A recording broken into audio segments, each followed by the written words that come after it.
Assalamualaikum warahmatullahi wabarakatuh. Syukur alhamdulillah dan selamat atas keberhasilan kalian menyelesaikan pendidikan jenjang SD atau MI dan diterima di madrasah ini. Hal ini sudah seharusnya kita syukuri karena keberhasilan kalian itu merupakan anugerah dan nikmat Allah Subhanahu wa Ta'ala.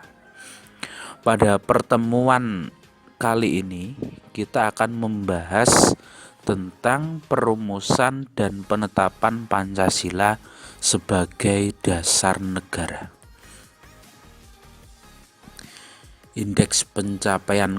Indikator pencapaian kompetensinya adalah yang pertama, mendeskripsikan perumusan dasar negara dalam sidang BPUPKI. Yang kedua, mendeskripsikan perumusan dasar negara dalam sidang Panitia 9. Peta kompetensi.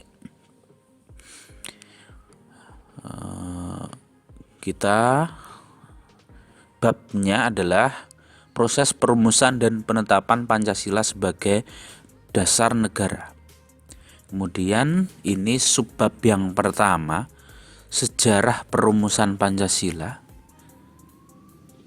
Ini subbab yang kedua, penetapan Pancasila sebagai dasar negara, dan yang ketiga adalah semangat pendiri bangsa dalam merumuskan dan menetapkan Pancasila sebagai dasar negara. Pada pertemuan kedua ini kita akan membahas tentang sejarah perumusan Pancasila. Lalu apa yang akan kita bahas? Yang pertama adalah latar belakang perumusan. Yang kedua, pembentukan BPUPKI dan proses perumusan Pancasila. Kita masuk ke dalam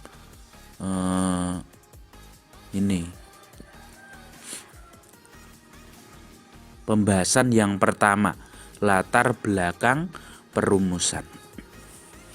Apa latar belakang perumusan Pancasila itu atau perumusan dasar negara Indonesia?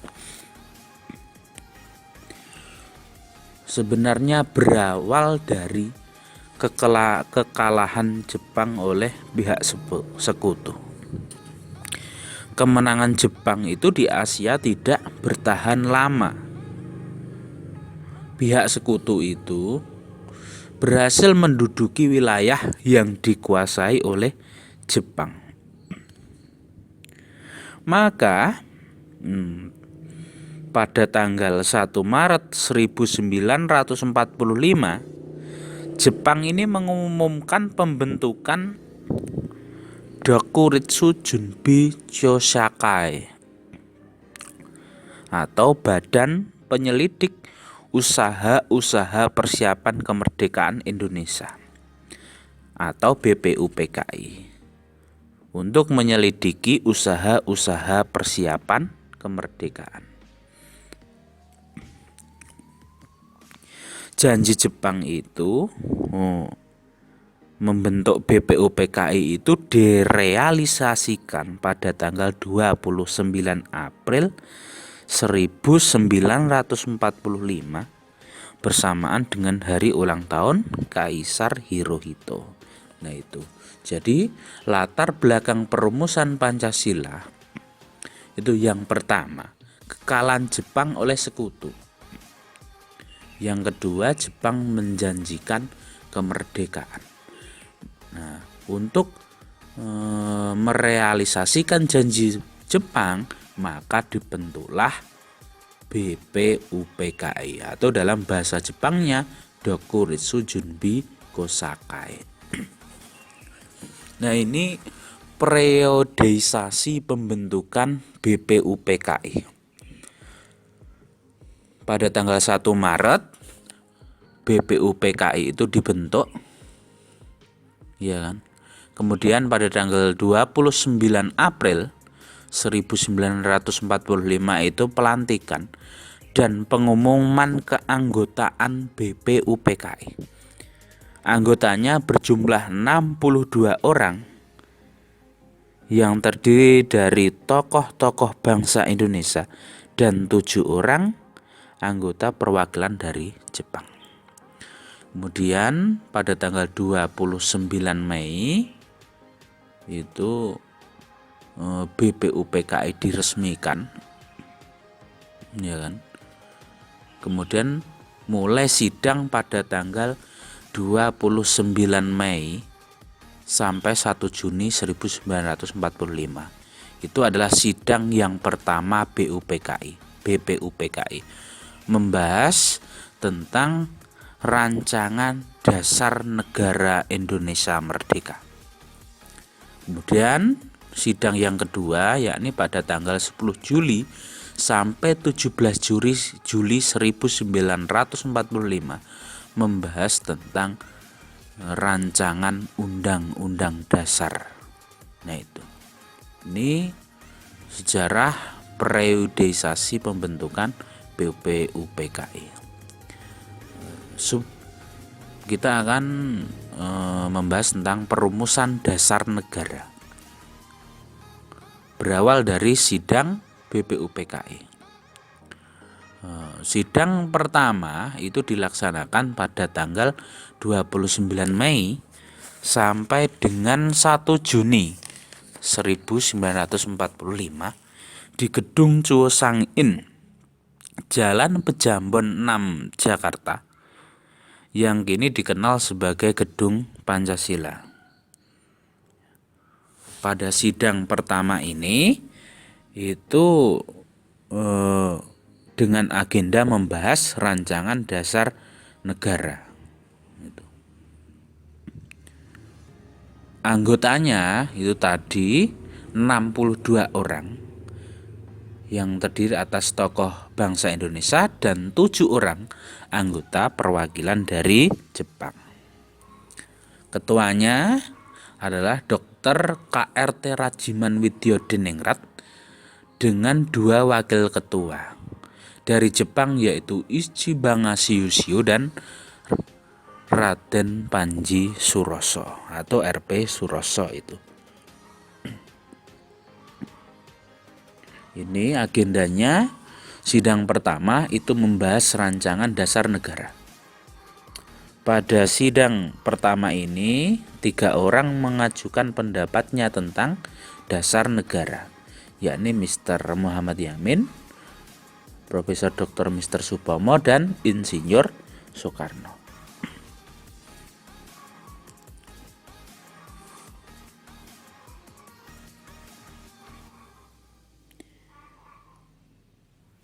Secara berurutan dikemukakan oleh Mr. Muhammad Yamin, Mr. Supomo dan Insinyur Soekarno.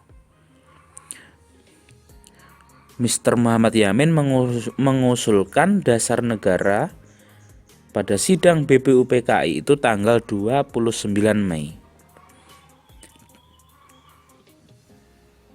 Mr. Muhammad Yamin itu mengusulkan 5 asas dan dasar bagi negara Indonesia merdeka yang akan didirikan,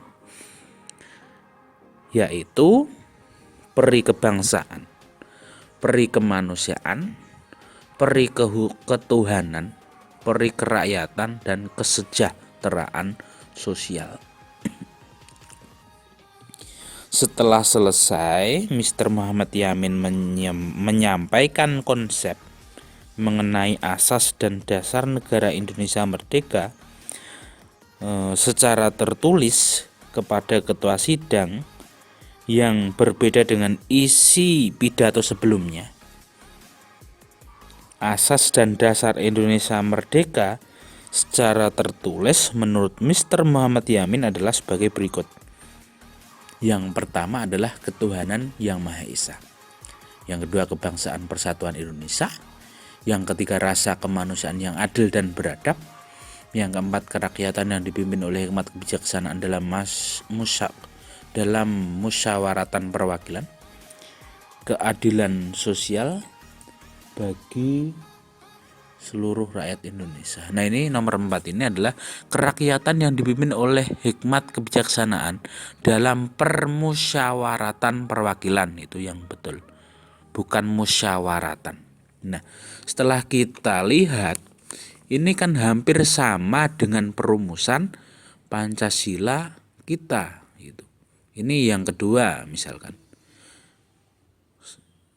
Yang kedua ini kan sebenarnya ada di nomor 3, dan kebangsaannya itu dihapus. Itu kan sesuai dengan sila Pancasila ya kan, Persatuan Indonesia. Terus kemudian yang ketiga, ini rasa kemanusiaan yang adil dan beradab. Ini kan tinggal balik yang kedua, jadi sila kedua ya kan, rasanya dihapus, kan sama dengan sila kedua Pancasila, kemanusiaan yang adil dan beradab. Kalau yang keempat dan kelima itu hampir sama. Itu yang pertama itu juga hampir sama.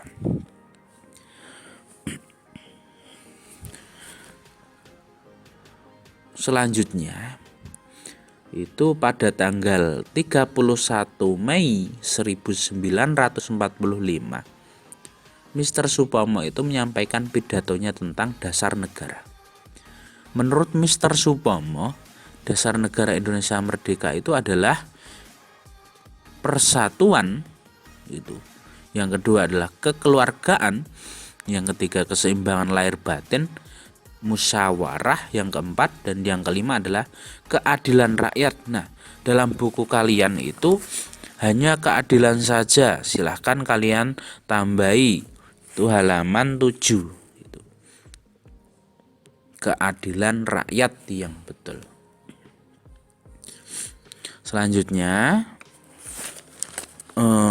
tadi ya, Mr. Supomo itu juga menekankan bahwa negara Indonesia merdeka itu bukan negara yang mempersatukan dirinya dengan golongan terbesar dalam masyarakat dan tidak mempersatukan dirinya dengan golongan yang paling kuat. Akan tetapi, negara mempersatukan diri dengan segala lapisan rakyat yang berbeda golongan dan paham itu. Jadi tidak mempersatukan dirinya itu adalah Mr. Supomo dengan golongan yang paling kuat, golongan politik atau ekonomi yang paling kuat. Tetapi negara ini itu harus mempersatukan diri dengan segala lapisan masyarakat yang berbeda golongan dan paham. Selanjutnya Insinyur Soekarno ya kan, ini berpidato pada tanggal 1 Juni 1945. Insinyur Soekarno mengemukakan dasar negara Indonesia merdeka, yaitu yang pertama kebangsaan Indonesia, internasionalisme atau peri kemanusiaan, yang ketiga mufakat atau demokrasi, yang keempat kesejahteraan sosial, yang kelima ketuhanan yang berkebudayaan. Nah, Insinyur Soekarno dalam sidang itu pun menyampaikan bahwa kelima dasar negara tersebut dinamakan Pancadharma.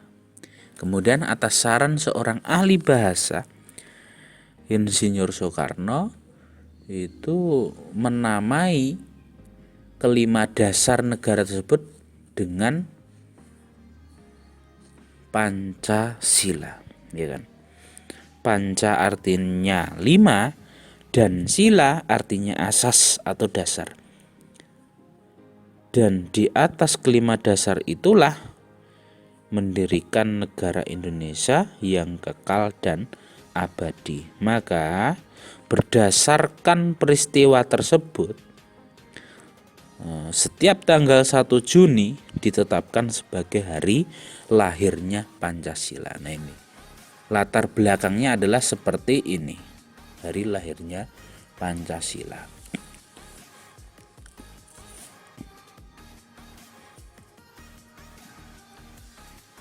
Lalu sidang pertama itu berakhir. Apakah rumusan dasar negara Indonesia itu sudah mencapai suatu kesepakatan? Jawabannya adalah belum, ya. Ini akhir sidang BPUPKI itu belum ada kesepakatan mengenai dasar negara. Maka dibentuklah panitia kecil yang anggotanya 8 orang.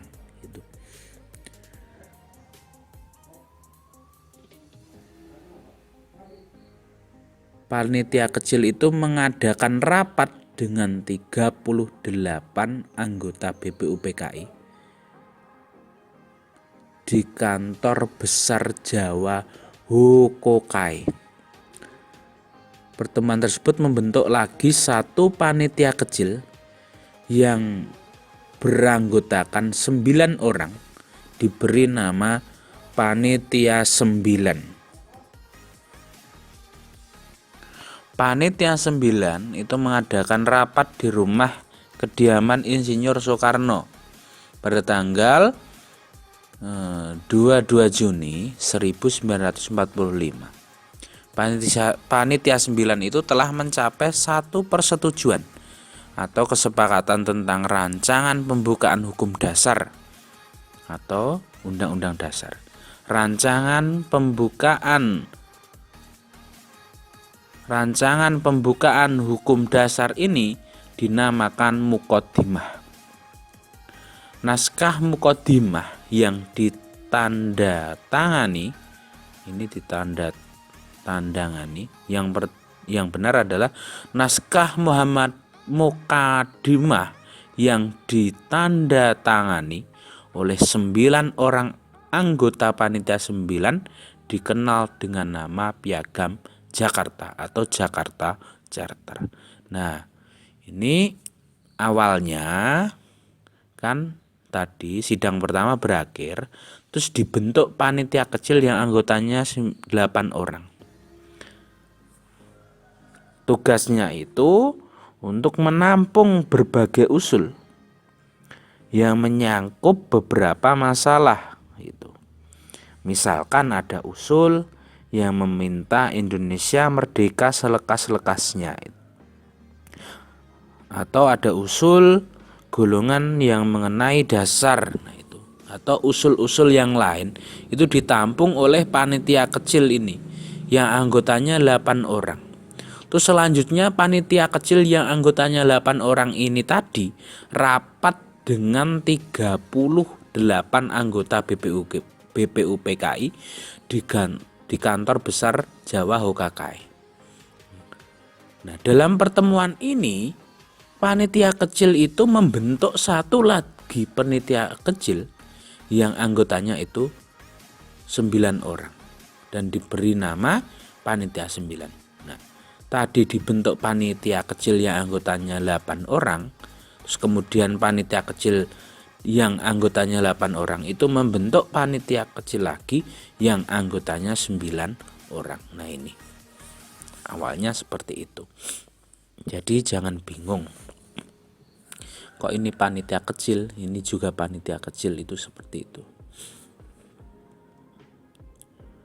Selanjutnya, naskah Muqaddimah itu dibawa ke sidang kedua pada tanggal 10 sampai 17 Juli.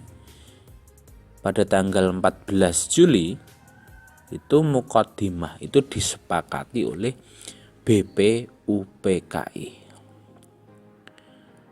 Dalam alinea keempat naskah Piagam Jakarta terdapat rumusan dasar negara sebagai berikut. Yang pertama itu adalah ketuhanan dengan kewajiban menjalankan syariat Islam bagi pemeluk-pemeluknya. Yang kedua, kemanusiaan yang adil dan beradab.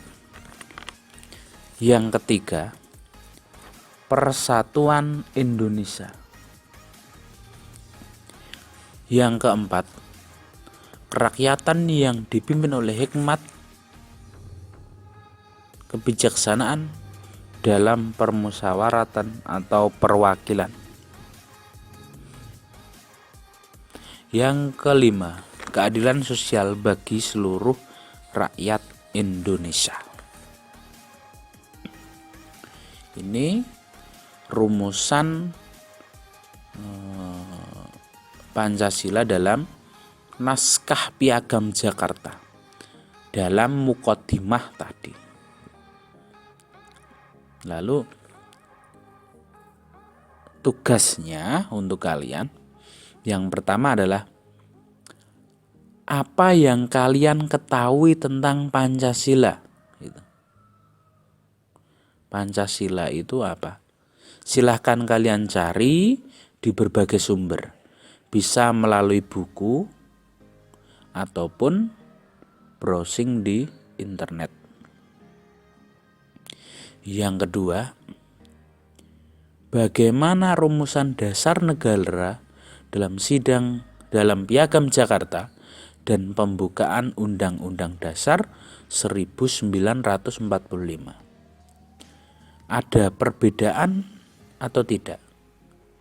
Identifikasi dengan mengisi tabel berikut ini. Nah, ini sila pertama, misalkan diisi tadi ketuhanan dan kewajiban menjalankan syariat Islam bagi pemeluk-pemeluknya. Lalu sila yang kedua apa?